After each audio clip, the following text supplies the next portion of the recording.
Before we get started, a quick note from the editor here. Just 4 days after its early access release, the day before was removed from sale on Steam, and the developer announced it was shutting down. The servers remain up for now for anyone who bought it, but since our reviewer went to the trouble of playing it, it seems only right that you get to see what he thought while it lasted. Now, on with the review. Can you hear me?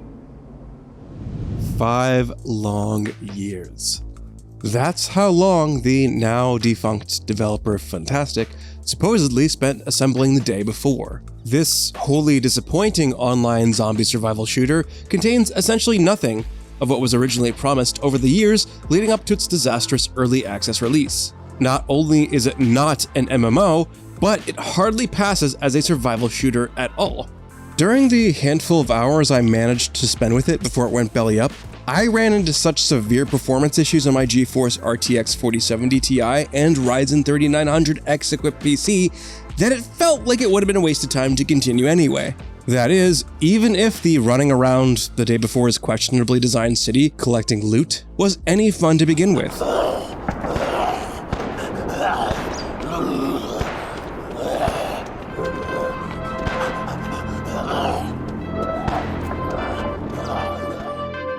You wake up in the ramshackle survivor camp of a New York-inspired metropolis filled with questionable decals that look precariously similar to real-world businesses. It's unclear where the zombies are coming from or why you should care, and the whole thing might be forgivable if it was framed as a parody, but unfortunately, the generic survivors of this unimaginative world seem to take its zombie outbreak seriously. When the aggressive, infected individuals took to the streets, it only took a couple of weeks for New Fortune City to completely fall. After a decently paced tutorial, the day before comes up short on even the most basic features one would expect in a survival game. Gone are the dynamic environments and tight firefights shown off in its now mysteriously absent trailers.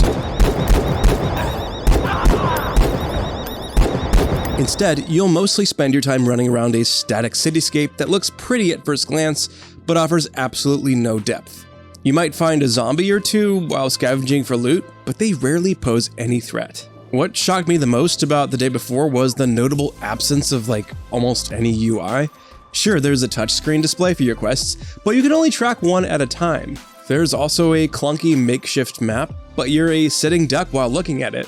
The inventory screen is also bare bones, and even if you manage to find yourself in the same squad with other players, it's almost impossible to figure out where they are or even if they're still on your team. Not only is there no multiplayer menu, there is no voice chat either. You can communicate with your party in a rudimentary in-game chat window, but even getting that to work is a pain. I'd have a more enjoyable time actually hiding under a dumpster surrounded by zombies, like Glenn from The Walking Dead, than waiting for the day before's multiplayer to work right. Since there isn't much guidance at all, I had to find out the hard way that the day before wasn't simply not telling me how to do certain things like melee combat or setting up camp in the alleged open world. It literally doesn't have those features at all. That's right, if you find yourself running around without a gun for some reason, good luck outrunning all these absolutely brainless zombies because your hands and feet are useless.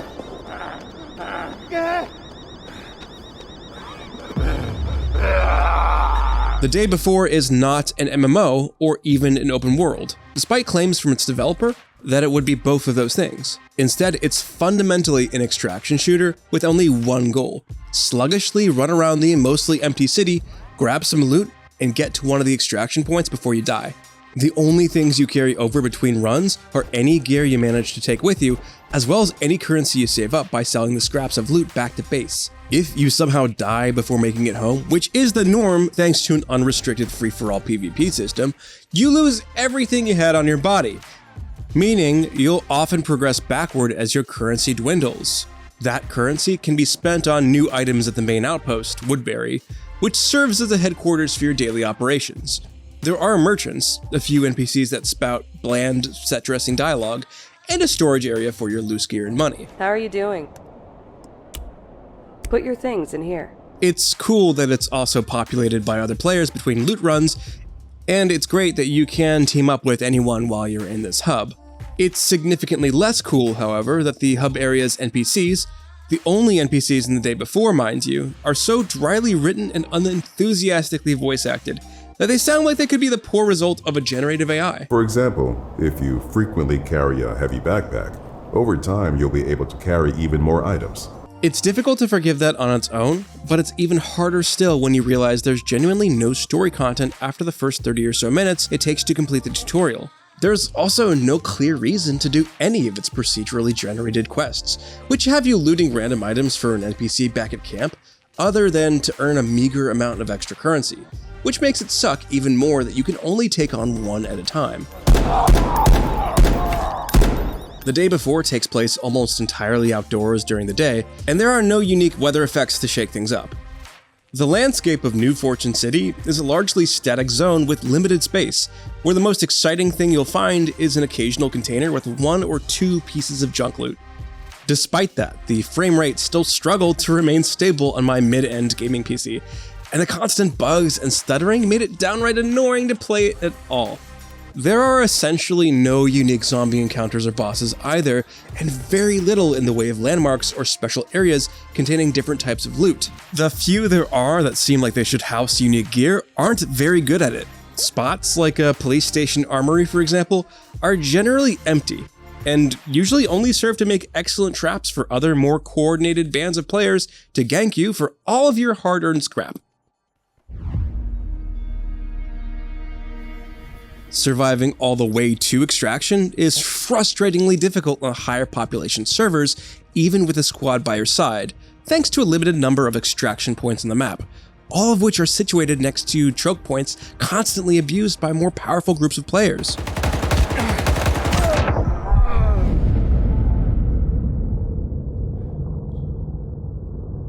Not only is this unfair and unfun on its own, there's currently an unfixed currency duplication glitch, which means you can bet most of those other players are cheating to get high-powered armor and weapons. Now that Fantastic is no more, the hopes of that ever getting fixed are slim to none. But hey, the sliver of good news here is at least there's a surprisingly decent variety of weapons. These range from handguns to scoped sniper rifles. In all, there are probably about 14 or so options available at the weapon dealer in town, but the catch is that you'll struggle to afford anything packing a real punch. Weapons also handle reasonably well, though their cheap and underwhelming sound design leaves a lot to be desired. The bigger your backpack, the more loot you can carry. But just like everything else in your inventory, you'll lose your backpack as soon as you die. This sucks because backpacks are relatively expensive to replace, and you essentially need one in order to haul anything worthwhile back from a run. If you're lucky, you might be able to find one on another player's corpse, but it's more likely you'll be unprepared to fight anyone if you're low on cash.